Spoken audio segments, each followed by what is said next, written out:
The Republican-led House Ethics Committee declined to release its report into former Congressman Matt Gaetz today. But tonight, we have new reporting on the allegations that Donald Trump's pick for Attorney General paid women for sex while in Congress. An investigative report in the New York Times, which has not been confirmed by NBC News, contains a document apparently from the Justice Department that Gaetz wants to run. The document, quote, established a trail of payments from Gaetz to women, including some who testified that Gaetz hired them for sex. The document itself is heavily redacted, a bit difficult to parse, but you can see the gist of it. It maps out lots of payments that Gaetz and an associate made to women, lots of them, including, the Times says, the two women whose lawyer told NBC News that they testified themselves before the House Ethics Committee that they had had sex with Gaetz in exchange for money. Gaetz denies those allegations. In response, a spokesperson for Donald Trump told the Times in part this purposeful leaking of classified investigative materials is a sort of politicized DOJ weaponization that Matt Gaetz will end.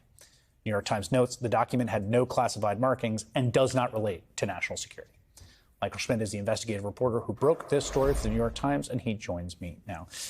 Michael, I just want to set the table here. We've known that there was a Senate Ethics Committee investigation, and we've known that there was some sort of DOJ investigation into Gaetz. We've known that there have been allegations of paying for sex, and specifically having sex with a minor. He denies all this. What does your reporting shed light on? What this basically does is it helps to bolster the credibility in the statements that these two women have made to investigators. As you were pointing out, their lawyer has been on television the past few days saying that these two women had testified to the House Ethics Committee about being paid for sex with Gaetz. And what this document shows, and we have an unredacted version of the document, we redacted it to make it public so people could see what this actually looks like. But what the unredacted version of it shows is thousands of dollars going from Gaetz to these to at least these two women, including a third who has told authorities that she was paid for sex. Now, what this helps us understand is sort of how much money was going back and forth between Gaetz and these women.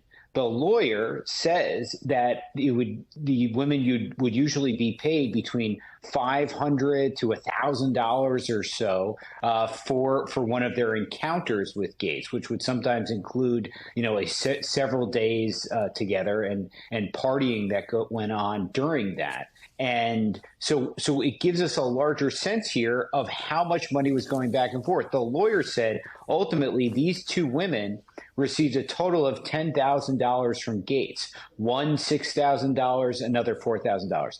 Putting all these facts aside, what this helps to show is what was going on inside of the federal investigation. This shows what federal investigators knew, the ability that they had to see into Gaetz' finances, and how they were able to establish that Gaetz was sending money to these women.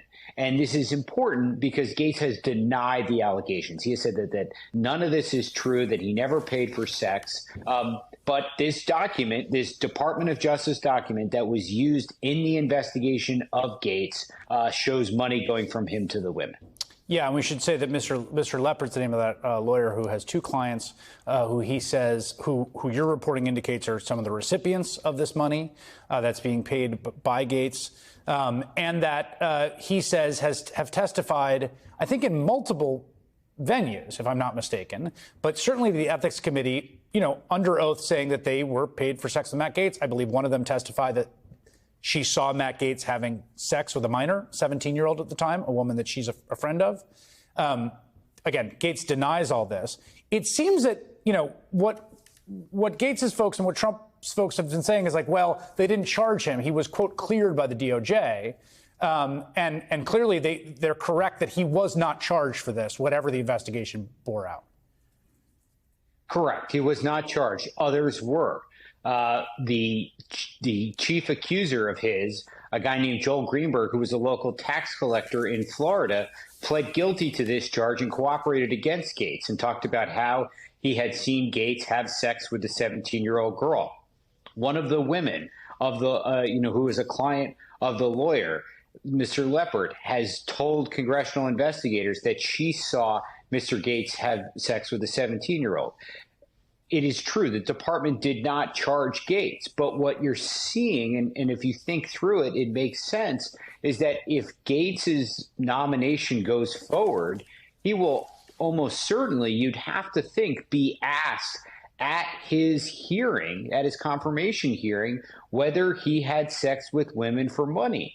And that will put him in a position where he will have to answer the question. He could also take the Fifth Amendment if he really thought that he had criminal exposure there and didn't want to answer it.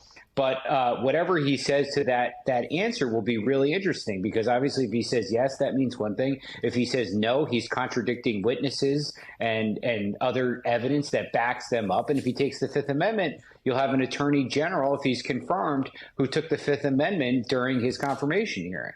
Yeah, we should note here the obvious point in all this. Obviously, having sex with someone underage when you're a man in his 30s is illegal. Paying for sex is illegal. The Department of Justice is the chief law enforcement organ in the country and in the federal government, and he would be overseeing enforcement of that, not to mention the enforcement of the prohibition on Schedule I drugs, another part of what the Department of Justice does. Michael Schmidt, thank you very much.